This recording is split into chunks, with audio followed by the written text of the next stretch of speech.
Assalamualaikum warahmatullahi wabarakatuh. Salam sejahtera, namo buddhaya, salam kebajikan.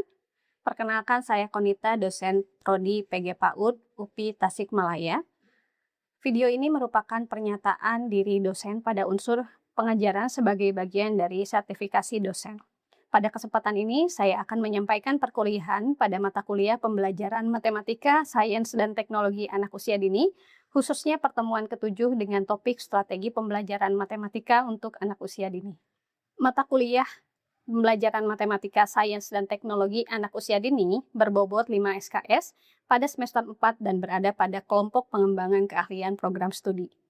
Mata kuliah ini membekali mahasiswa penguasaan konsep, perancang, menerapkan, dan mengembangkan pembelajaran matematika, sains, dan teknologi yang terdiri dari konsep dasar matematika, sains, dan teknologi, sikap, proses, dan produk ilmiah, analisis konten, sains, matematika, dan teknologi dalam kurikulum, analisis permasalahan pembelajaran matematika, sains, dan teknologi AUD, strategi-strategi pembelajaran matematika, sains, dan teknologi AUD, dan pengembangan perangkat pembelajaran matematika, sains, dan teknologi. Pelaksanaan pembelajaran ini dilakukan melalui aktivitas diskusi, penugasan, case method dalam mengkaji permasalahan, dan project-based learning untuk mengembangkan perangkat pembelajaran, mendiseminasikannya di akhir melalui pameran dan seminar.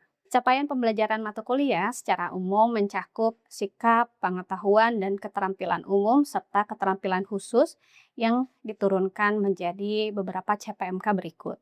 Yang pertama, menunjukkan perilaku ilmiah dan edukatif dalam mengimplementasikan sikap sains berdasarkan etika akademik. Yang kedua, menerapkan pemikiran logis, kritis, sistematis, dan inovatif dalam pengembangan pembelajaran matematika, sains, dan teknologi untuk anak usia dini. Yang ketiga, menguasai konsep, strategi, dan evaluasi dalam pembelajaran matematika, sains, dan teknologi anak usia dini. Dan yang keempat, merancang pembelajaran matematika, sains, dan teknologi anak usia dini sesuai dengan karakteristik anak untuk mengoptimalisasi perkembangannya. Sedangkan, capaian yang diharapkan setelah mahasiswa mengikuti perkuliahan pada pertemuan 7 ini adalah mahasiswa mampu merancang strategi aktivitas pembelajaran matematika yang sesuai dengan tahap perkembangan anak usia dini.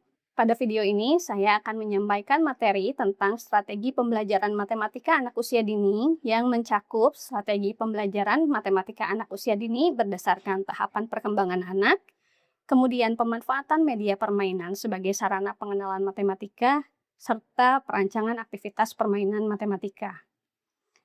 Mode perkuliahan berlangsung secara luring dengan strategi collaborative learning untuk melakukan kegiatan dengan metode simulasi permainan, perancangan strategi bermain, presentasi, dan diskusi. Pada kegiatan ini, mahasiswa tidak belajar secara pasif, melainkan bekerja dalam tim untuk menghasilkan sebuah rancangan. Dalam proses pembelajarannya, saya memulai dengan pembukaan dan penyampaian tujuan. Dilanjut dengan recalling materi sebelumnya dan brainstorming. Setelah itu, mahasiswa dibagi ke dalam kelompok yang heterogen. Kemudian saya memberikan pemantik dengan permainan kartu matematika yang merupakan hasil pengembangan bersama tim yang diketuai oleh Dr. Herman Syafri dan telah mendapatkan paten sederhana. Setelah itu, saya memberikan sebuah set kartu lain yang sesuai dengan perkembangan anak usia dini. Mahasiswa secara berkelompok menyusun strategi pembelajaran berdasarkan kartu tersebut. Selanjutnya, mahasiswa melakukan presentasi dan simulasi, kemudian diskusi dan refleksi, ditutup dengan umpan balik dan penguatan serta pemberian tugas rancangan lanjutan. Penilaian pada pertemuan ini bersifat penilaian proses berupa unjuk kerja yang menggunakan instrumen rubrik rancangan aktivitas pembelajaran matematika dengan 3 kriteria. Yang pertama, kesesuaian rancangan dengan tahap perkembangan anak usia dini. Kedua, kejelasan langkah aktivitas. Dan ketiga, kreativitas pemanfaatan media. Sedangkan penilaian untuk keseluruhan mata kuliah yaitu bobot partisipasi dan tugas yang dilakukan selama minggu ke-2 sampai ke-11 berbobot 50%, kemudian penilaian formatif berupa UTS berbobot 10%, dan penilaian sumatif berupa proyek STEM dan gelar karya dengan bobot 40%. Baiklah, untuk tahap berikutnya marilah kita saksikan video pembelajaran pada mata kuliah pembelajaran matematika, sains, dan teknologi untuk anak usia dini. Assalamualaikum warahmatullahi wabarakatuh. Ya, bismillahirrahmanirrahim. Assalamualaikum warahmatullahi wabarakatuh. Ya, teman-teman mahasiswa, semoga hari ini semuanya dalam keadaan sehat untuk mengikuti perkuliahan di hari ini ya. Minggu lalu kita sudah membahas materi terkait konsep matematika untuk anak usia dini, dan hari ini kita akan belajar terkait strategi pembelajaran matematika anak usia dini ya. Nanti kalian akan belajar merancang sebuah strategi permainan yang tepat untuk anak usia dini dalam membelajarkan matematika. Oke, baik ya. Sebelum kita mulai, ini kita jawab dulu pertanyaan ini ya. Sebelum bisa menulis angka 3, kira-kira bagaimana anak usia 5 tahun mengetahui bahwa di piringnya ada 3 buah kue? Dia tahu bahwa itu 3. Gimana? Cum? Ya. Mungkin melihat dari gambar. Melihat gambar kue. Ada lagi? Melihat sebuah bentuk di atas piring. Melihat kuenya berada berapa? Ya. Oke ya. Jadi melihat bisa dari aslinya kue itu ya, kemudian dia bilang satu, ditunjuk oleh jarinya satu-satu, atau pada level berikutnya mungkin bisa menggunakan gambar ya. Nah, kemudian yang kedua nih, saat anak asik bermain kartu atau balok, kapan ia sedang belajar matematika? Mungkin ya. Kalau balok mungkin anak belajar matematikanya itu menghitung dari sisinya. Menghitung sisi, menghitung misalkan ada berapa sisi? Ada 4 4 segi. Terus apa lagi? Kapan anak belajar matematika saat main balok tadi? Menghitung ya. Mengelompokkan balok, ada yang 4 sisi, ada yang 3 gitu. Iya, mengelompokkan. Kemudian apa lagi?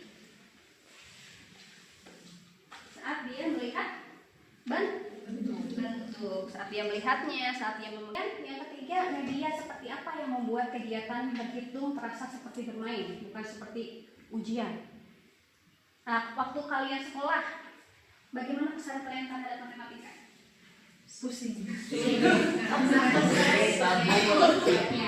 Ya, itu persepsi yang wajar ya. Banyak riset juga yang menyatakan bahwa persepsi, jangankan guru ya, anak-anak terhadap matematika itu nggak suka, serasa seperti mengerjakan soal, betul nggak?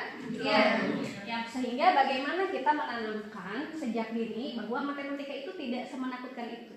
Matematika itu tidak sekaku itu. Makanya kita harus punya strategi yang bisa menanamkan setidaknya sikap dulu, sikap positif terhadap matematika. Ya, bisa ada memberikan contoh bagaimana contoh permainan untuk anak usia dini? Ya, Melalui permainan tradisional. permainan engklek, ya, coklat, membilang ya, dengan coklat pada saat coklat kan dia satu-satu ya dimasukin. Nah itu satu-satu. Oke. Ya, hari ini tadi disampaikan bahwa kita akan belajar tentang strategi bagaimana membelajarkan matematika anak usia dini agar itu menyenangkan dan juga sesuai dengan tahap perkembangannya. Nah, kita sudah tahu bahwa matematika anak usia dini ini sangat berperan sebagai fondasi awal, baik itu dalam segi sikap maupun dalam segi konseptual. Fondasi sikap itu tadi apa? Kalau misalkan sejak awal anak sudah mendapatkan bahwa pembelajaran matematika itu menakutkan, harus menjawab soal tes dan sebagainya, berarti kesananya juga belajar matematika itu jadi tidak menyenangkan. Selain sikap juga adalah fondasi konseptual, ya, fondasi dasar konsep. Ke depannya kita akan belajar aljabar dan sebagainya. Itu bagaimana pada saat belajar konsep awal itu disampaikan dengan benar, dengan baik. Nah, kemarin kita sudah membahas bahwa konsep-konsep dalam matematika, domain matematika itu ada apa saja? Ada pertama bilangan dan operasi. Bilangan dan operasi itu mencakup apa?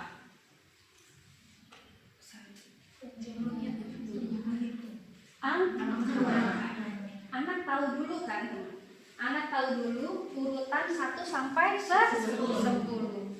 Nah, biasanya itu anak tahu urutan 1 sampai 10 tanpa tahu 1 tuh berapa, 2 tuh berapa, hanya menyebutkan aja 1 sampai 10, 1, 2, 3, 4, 5, 6, 7 sampai 10.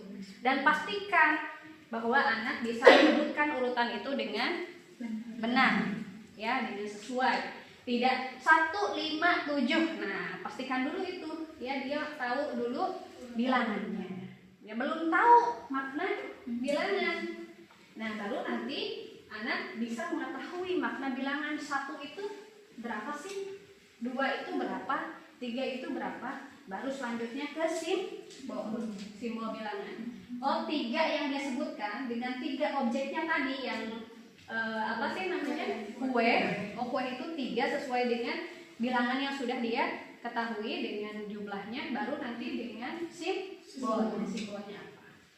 Nah, itu adalah bilangan. Ya, jadi bilangan skupnya di sana. Kemudian operasi itu apa? Penjumlahan dan pengurangan. Ya, penjumlahan, pengurangan. Atasnya ada lagi perkalian, pembagian dan sebagainya. Kemudian ada aljabar dan ada pola. Kalau untuk anak usia dini polanya sederhana, mengenal pola ABA, ABC, misalkan membuat manik-manik, ya, merah kuning hijau, merah kuning hijau, itu polanya apa? ABC. Itu juga bagian dari matematika. Ketika anak membuat manik. Jadi matematika itu bukan selalu tentang angka, ya, lebih luas daripada itu, mengenal pola. Kemudian ada apalagi, ada geometri dan spasial tadi, seperti halnya bermain berbalon. Ada pengukurannya biasanya untuk anak usia dini menggunakan pengukuran apa? Pakai penggaris enggak? Enggak kan, ya, pakai pengukuran non standar. Gunakan apa? Misalkan mau ukuran non standarnya 1 buah pensil. Jadi berapa panjang ubin ini? Diukur pakai pensil berapa kali pensil. Nah, ya, berapa panjang pensil. Kemudian baru level selanjutnya adalah analisis data. Dan ini adalah komponen-komponen yang ada di matematika. Tapi biasanya pada skup anak usia dini itu baru bagaimana menguatkan bilangan operasi, ya, bilangan dan operasi pun sederhana. Yang kemudian aljabar dan pola, kemudian geometri dan spasial. Nah, hari ini kita akan belajar tentang strategi bagaimana mengenalkan bilangan dan bilangan dulu lah, bilangan kepada anak usia dini agar menjadi lebih bermakna. Nah, pendekatannya, ya, dalam mengenalkan matematika untuk anak usia dini dimulai dari, ingatnya, CPA. C-nya itu adalah konkret. Jadi ketika kita mengenalkan konsep bilangan kepada anak usia dini harus dimulai segala sesuatunya menggunakan benda-benda konkret, karena anak kan berada pada tahap operasional. Benda yang nyata, benda yang bisa disentuh, dimanipulasi atau dimainkan, ya. Misalkan tadi dengan menyediakan kancing atau congklak tadi, ya, congklak kan ada batunya tuh, bisa dimainkan kan, bisa dimanipulasi, bisa diambil, bisa disimpan gitu, bisa disentuh, tahu 1, 2, 3 dan sebagainya. Kemudian bisa juga menggunakan gambar yang tadi disampaikan, gambar objeknya, ya, tidak objek asli. Tapi itu level berikutnya apabila sudah diberikan objek-objek yang asli. Dan baru ke simbol abstrak, itu simbolnya, ya, angka 3 itu bagaimana dia bisa menulis 1 bagaimana, atau ke operasi hitung 5 tambah 2 tanpa disimbolkan dengan gambar. Misalnya saya tanya ke Priscila 5 tambah 2 berapa? 5 tambah 2 7. Nah, itu kan juga berpikir abstrak kan? Ada nggak 5-nya? Ada nggak 5 benda? Tapi kita tahu bahwa ketika saya mengatakan 5, ada di pikirannya 5 itu berapa. Nah, itu adalah berpikir abstrak. Oke, nah kita ini kalau yang konkret saya rasa teman-teman sudah biasa lah, ya, untuk bagaimana menyajikan pembelajaran menggunakan benda-benda konkret. Yang sekarang akan saya simulasikan adalah bagaimana, ya, mengajarkan strategi menggunakan representasi gambar. kepada anak usia dini ketika objek yang konkret itu tidak memungkinkan. Nah, sebelum masuk ke simulasinya, ya karena materi hari ini adalah tentang strategi pembelajaran matematika, kita harus paham dulu strategi itu apa. Strategi itu apa? Silakan dibaca.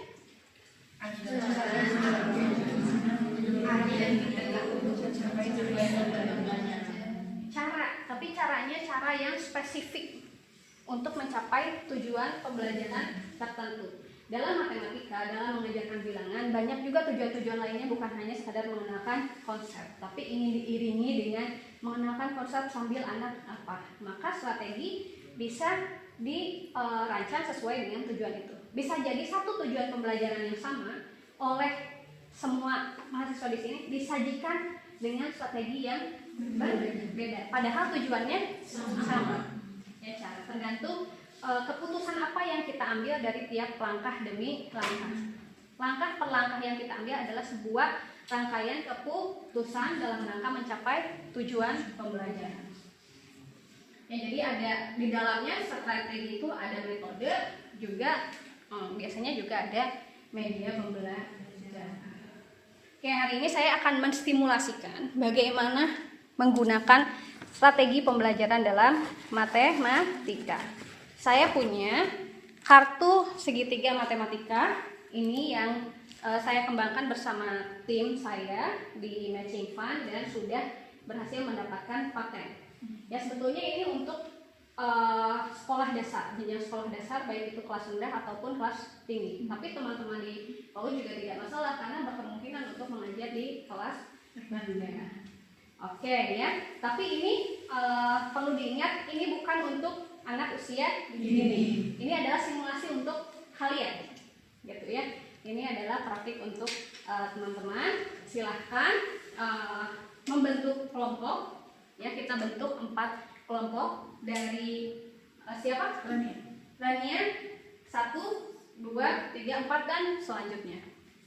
Silahkan 1, 2, 3, 1, 2, 3, 4, 1, 2, 1, 2, 3, 4. Oke, silakan sekarang masing-masing nomor berkumpul sesuai nomor yang sama. Yang 1 dengan 1, 2 dengan 2 dan selanjutnya. Oke. Udah dapat semuanya? Oke, perhatikan dulu ya. Prinsip permainan dalam kartu ini ada satu set kartu segitiga. Ya, kartu segitiga nanti ini bisa di link and match, hubungkan ujung-ujung yang memiliki nilai yang sama. Nanti akan membentuk gambar seperti apa? Ya, jadi nanti akan ada bentuk baru. Awalnya kan ini hanya segitiga sama sisi, ya beberapa buah, tapi nanti akan membentuk bentuk baru ketika kalian matchkan, matchkan sisinya, gitu. Nanti siapa yang paling cepat, ya dia adalah pemenangnya. Saya nggak akan kasih waktu, tapi silakan cepat-cepatan aja. Oke, ya silakan dibuka langsung.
Oke, gimana rasanya memainkan kartu ini? Ada perasaan apa aja tadi? Penasaran.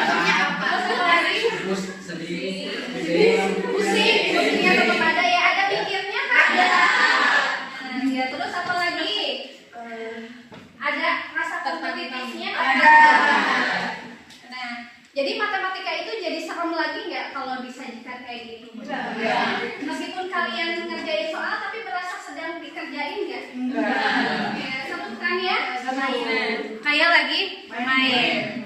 Nah, tadi kan kita ada beberapa sisi ya. Ini adalah strategi pembelajaran matematika. Selain untuk memahamkan siswa terkait operasi hitung gitu ya, juga untuk berpikir di bagian atau berpikir yang kreatif. Bahwa misalkan matematika kan kita biasa kenal dengan ilmu baku ya. Tapi dengan ini kita ternyata punya berbagai cara untuk menyelesaikan permasalahan. Ya, 4 itu bisa jadi 2 tambah 2 atau 2 kali 2.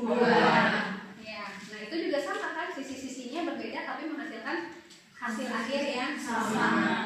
Nah itu tujuannya adalah mengenalkan atau melatih cara berpikir di bagian.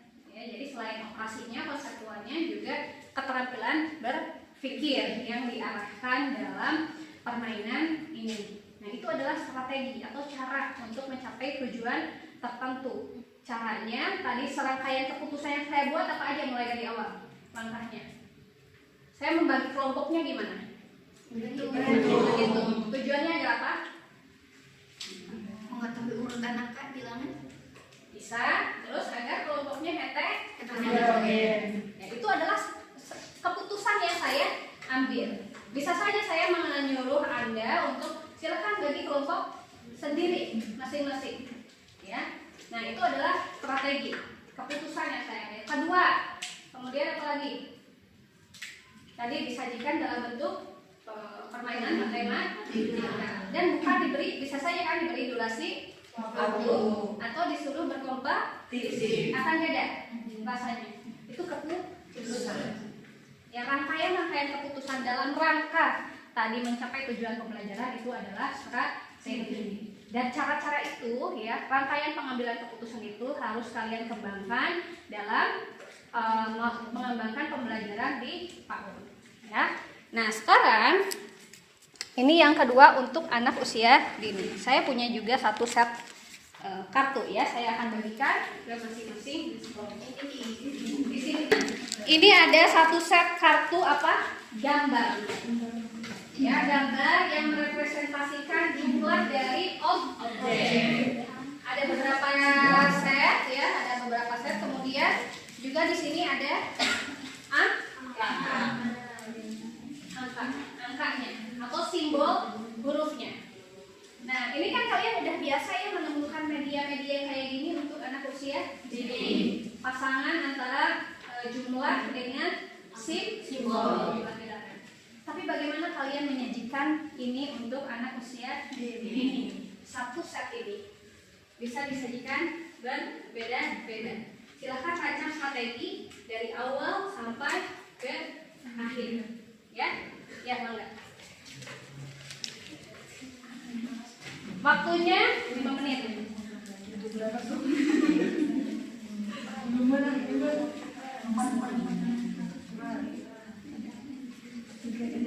Oke teman-teman, kami dari kelompok 1 ingin menjelaskan bagaimana strategi ataupun konsep yang bisa kita sampaikan ataupun kita berikan kepada matematika untuk anak usia dini.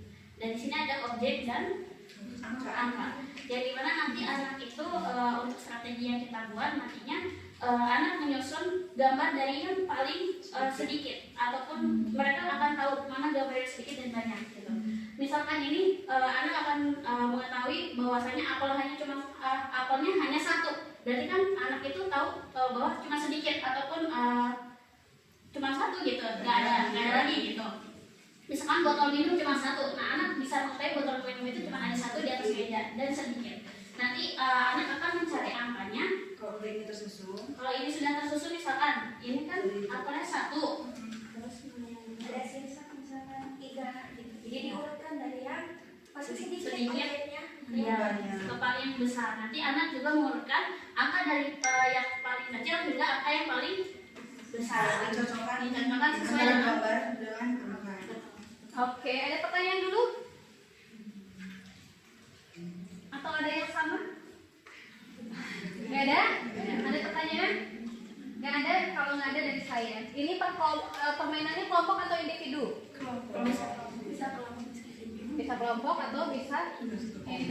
Strategi yang dipilihnya bukan masalah ya semuanya juga bisa ya kalau strategi, tapi yang dipilih oleh kelompok ini adalah kelompok atau individu. Kelompok. Nah itu juga kan bagian dari strategi pengambilan keputusan, bukan bisa individu bisa kelompok ya. Iya, tapi keputusan yang kita pilih strateginya dengan individu atau kelompok dan yang lainnya namanya. Oke, terima kasih kepada kelompok 1. Nah, kita coba review penilaian berdasarkan tadi. Kesesuaian dengan tahap perkembangan. Yang kelompok 1 apakah sudah sesuai dengan tahap perkembangan belum?